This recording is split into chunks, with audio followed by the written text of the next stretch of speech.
Le marché du portage salarial a presque triplé de taille en 10 ans.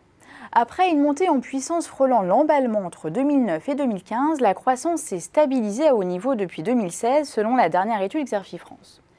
La mise en place de la garantie financière a freiné l'arrivée sur le marché de nouveaux opérateurs et écarté des sociétés trop fragiles du marché.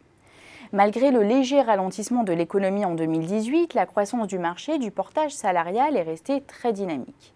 Et ses perspectives à l'horizon 2021 sont au beau fixe, entre la hausse des besoins en experts des entreprises de services numériques et de conseil en management, l'essor du travail indépendant et plus largement le succès croissant de la formule.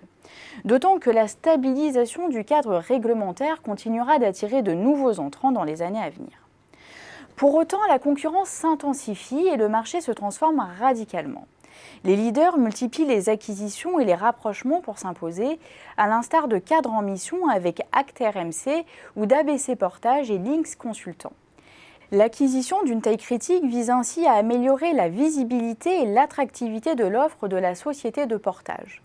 De plus, les pressions en provenance d'autres professionnels de l'emploi, comme les groupes d'intérim, exacerbent l'intensité de la concurrence sur le marché. Diadeco Group a par exemple lancé une plateforme de services d'intermédiation au fonctionnement très proche de l'offre des sociétés de portage salarial. Le numérique redéfinit quant à lui les rapports de force entre les acteurs. En permettant d'être plus réactif, disponible 24 heures sur 24, davantage accessible aux TPE-PME et moins contraignant pour les candidats, le digital enrichit la promesse de valeur de la profession grâce à des offres full service. Mais il alimente les pressions sur les prix au travers de solutions low cost, très attendues par les salariés portés, qui n'hésitent pas à comparer et mettre en concurrence la kyrielle de sociétés de portage.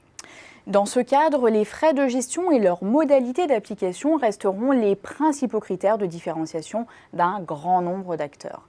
La digitalisation des sociétés de portage constitue déjà un moyen clé pour améliorer la compétitivité des agences traditionnelles.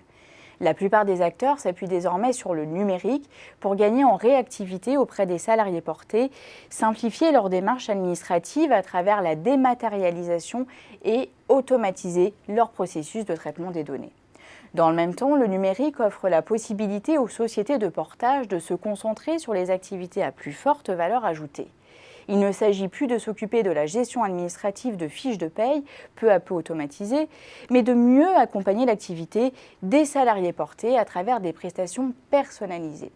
Le digital offrira ainsi la possibilité aux sociétés de portage de se différencier plus fortement par niveau de gamme et de segmenter le marché avec des offres low cost, mixtes et full service. Bref, ces approches contribueront à structurer un marché encore jeune et en pleine évolution.